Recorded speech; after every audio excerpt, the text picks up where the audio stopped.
She was born and raised in Nigeria. She's a great singer. And she can cook too. Stick around.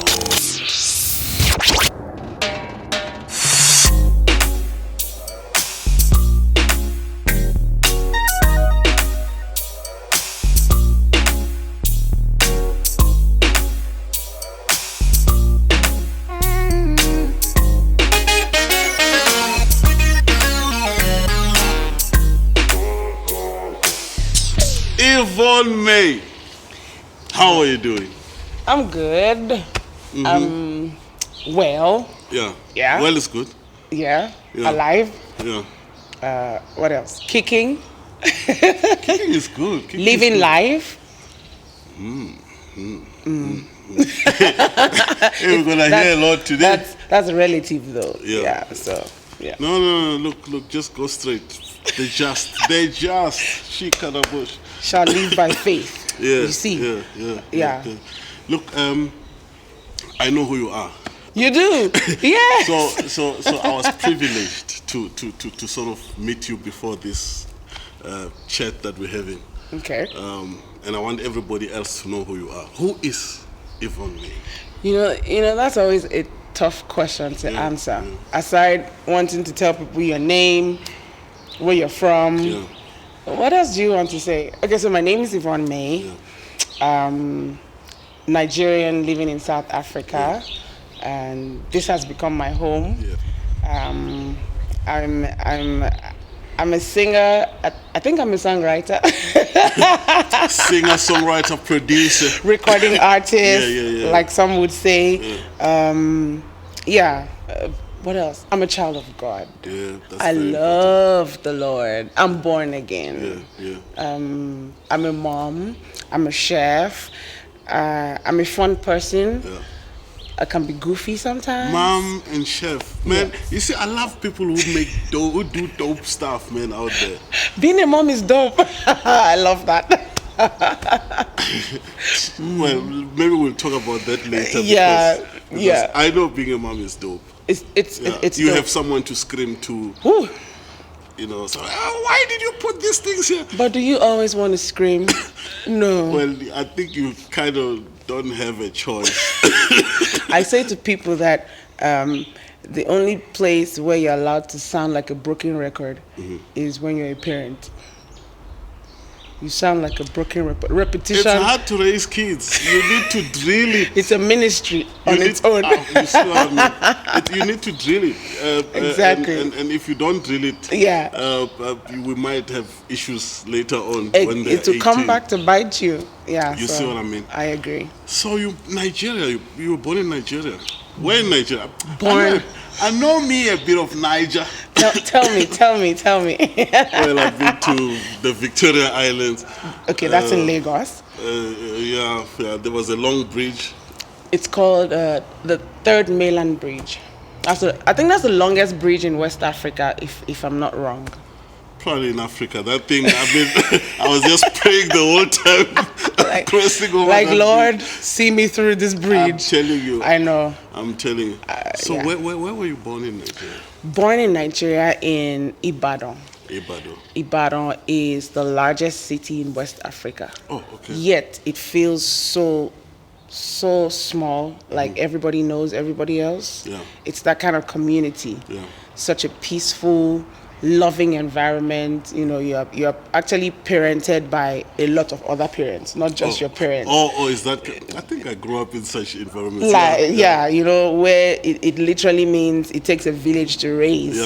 It's that kind of environment. Wow. Very beautiful Ibadan city. Wow. That's where I was born, grew up, had my education, both primary, high school, we call it secondary school in Nigeria, and I went to college there also, before moving to Lagos. Don't laugh when I tell you. Okay. So, there's a story behind it, but I'm just going to tell you. So I studied banking and finance. What are you doing messing with money?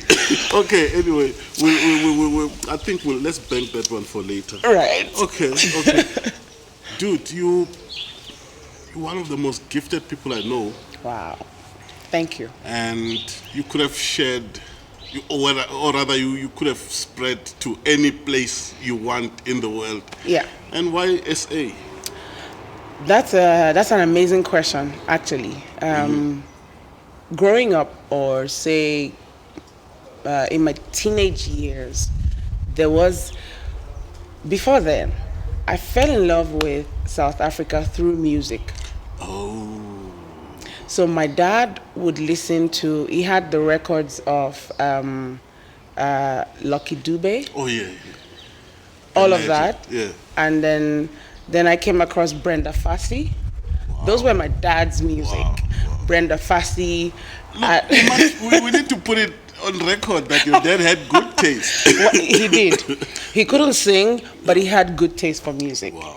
And then I also came across Yvonne Chakachaka. Yeah. So when I saw that, oh, that's my name, I got interested in her, and I listened to all her records. I didn't understand the language she was saying, but I knew everything she was saying. I knew the words, and that's how I fell in love with South Africa. Wow. And then back at school, we taught about Nelson Mandela, the history, and then I got to know about Soweto. There was a big documentary about Soweto, and that's how I just fell in love with South Africa. And I felt, one day I'm going to live in South Africa. Wow. And then fast forward 2 years, a prophecy came upon my life. I was going to live in South Africa, and the rest is history. Wow. Yeah. Wow, that's interesting. So who did you come with to South Africa? Well, I came to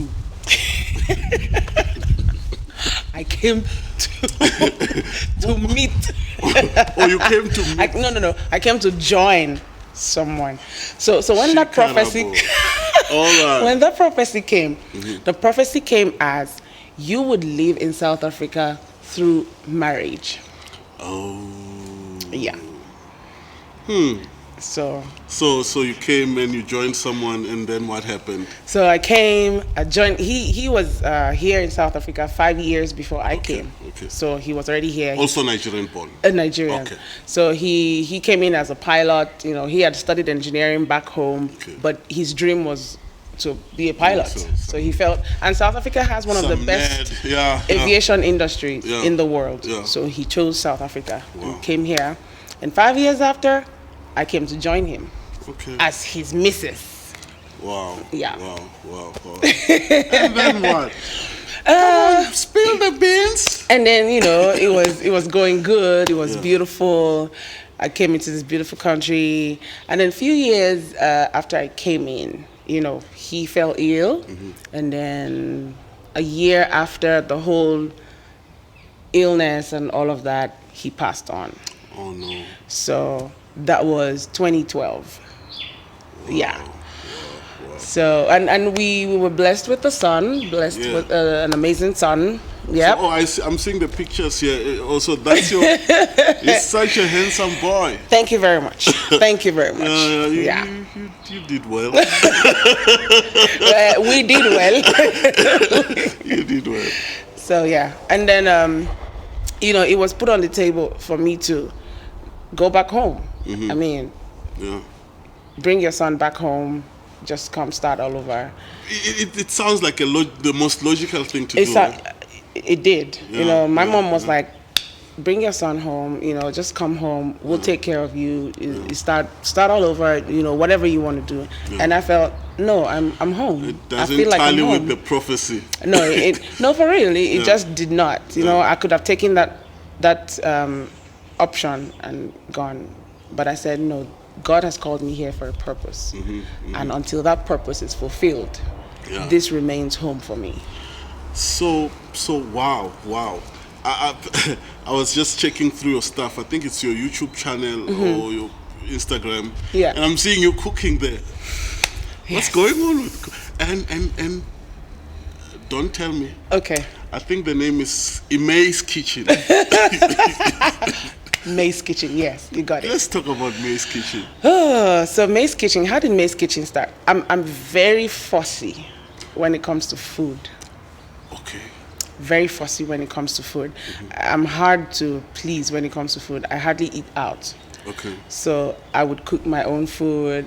I would put pictures on social media, and everybody would go, "Wow, that looks nice. Are you selling?" And I, "No, I'm not selling. I'm just putting." And then the pressure came on me. "No, you have to sell. We want to taste it. We want to taste. This looks good." And I said, "Okay." Then when COVID hit in 2020. COVID started a lot of businesses, but COVID did. Yeah. And my services were needed. Oh. People started reaching out like, "I want food," especially bachelors, single ladies who were career people and not much into cooking. And so I started supplying them cooked meals, and eventually it just became a registered business, and that's how. So now we're having this big thing called May's Kitchen. Look, I'm so glad I'm going to be eating some of the food today.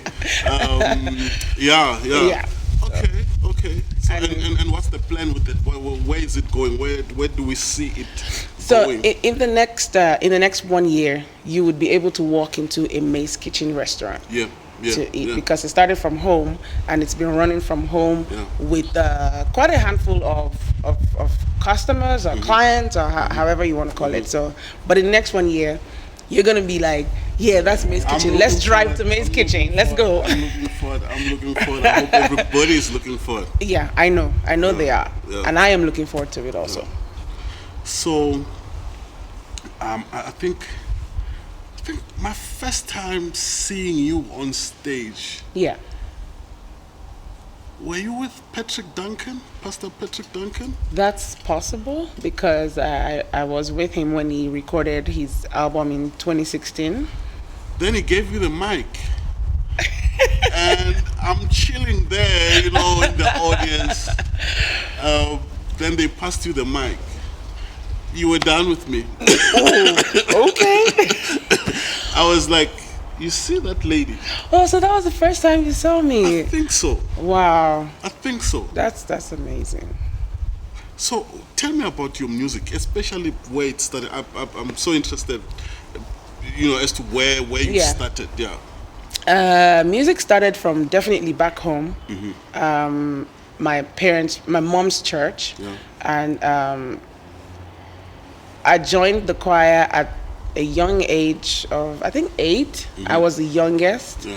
I was just always fascinated by music. Music was my hiding place. It was my confidence. I'm a very shy person, but when it comes to music, you don't believe me. Oh my gosh, she doesn't believe me. I'm serious. She's shy. Yeah. I'm shy. So and then the influence of my grandparents, they love music, and I have a few cousins who also. So it just started there, and I started singing at church, and I started noticing, who is this child, and I realized that there's something here actually, and a few years after then, I literally heard God's voice. Wow. It's now that I'm older that I knew that was the Holy Spirit speaking to me. But as a child, I heard God's voice. I remember I was standing outside my house. I was still in junior high school, and I heard that voice saying to me, "This is the path you will follow in life. I have called you to be a minstrel." And when I heard that voice, I was afraid. I was like, did somebody speak? Somebody was around me, but that was God. Wow. And when he said that, I think he said that in a moment where I was thinking about some music artists that I was following then as a child, and what they went through in life, what they were currently going through. Oh, yes. So I said to myself, yes, I love music, but I don't think I want to do this. I don't want to go through what they went through. I don't want to go through what they're going through if this is what is attached to what they do. And the moment I said that, that was when I heard God's voice. So God was like, "Hey, listen here. We're done. Your deal is done. We're not changing. We're not deviating. This is who you are. This is what I've called you to be." And from that moment, it was prophecy upon prophecy. Wow. That this is. I remember two especially. One was like, no matter where you go in this world, no matter what you do, you will come back for the microphone. Wow. That whether you cook, whether you be a doctor, kitchen, you'll exactly. come back and you sing. will come back for the microphone. Yeah. And well, or finance, what is it? Whatever it banking and finance. Well, look, I think maybe the musician in me is like,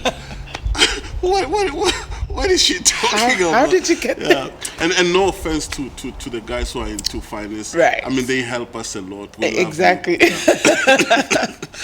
But I knew, it was just years of experience. That's all. Wow. There was nothing I could do with that. And then you backed and.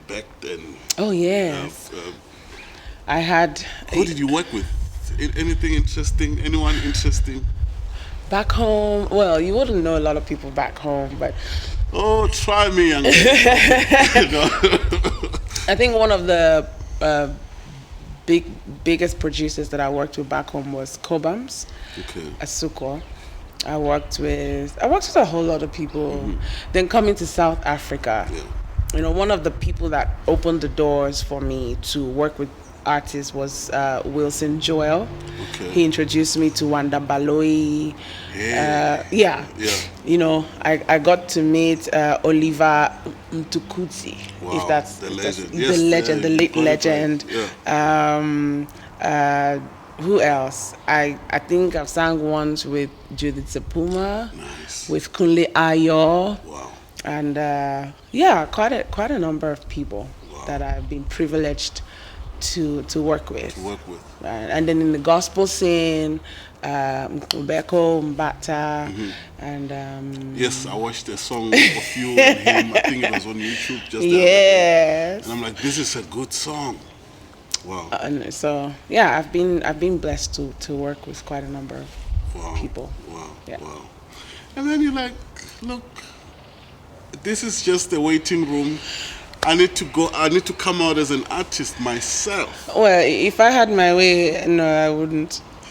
Are you serious? I would just, probably sing at church and we're good and all of that. But, God has given me this gift for the nations of the world. Yeah. So. Oh no, and I'm sure he was clear on that one, because your gift is not for you. If you have a gift and it's only serving you, then it's not. That gift is like the one which was hidden under a rock. Right. That's right. That's right. Wow. And so Wow. And when did the journey start? I know I'm listening to an album now by yourself. Yes. Live. At the World of Yamaha. Yeah. The Healing Stream album. Yeah. Ooh, okay. So that was recorded in 2016, after the loss of my husband, 4 years after. Yeah. And so it was like God came back to revisit our contract. Like, to say, my child, I have a contract with you. Remember the deal? Remember the deal. Yeah. So before then, I had actually recorded an album, but it was just something I was doing before my husband passed on. Mm-hmm. So we were doing it together and all of that. So after he passed, 4 years after, God said, it's time. Yeah. It's time for you to step out. It's time for you to start ministering healing to the people. And I argued with God. I was like, no, I'm not doing this. I'm not qualified for this. I'm not ready for this. That's the part where we think we know better than God. Yeah. He says this direction. We're like, no, but God, He made you. I argued with God, people say they argue with God. I never used to believe it until I found myself arguing with God to say, I'm not doing this. I can't do this. I'm not qualified for this. I don't have energy. I can't stretch myself, blah, blah, blah, blah, blah. But every time someone would ask me, so what about music? I would find myself passionately talking about, And then later I'll say, but I'm not going to do it. Wow. Until God brought certain people my way. And they took it upon themselves to say, no, you're going to do what God has called you to do.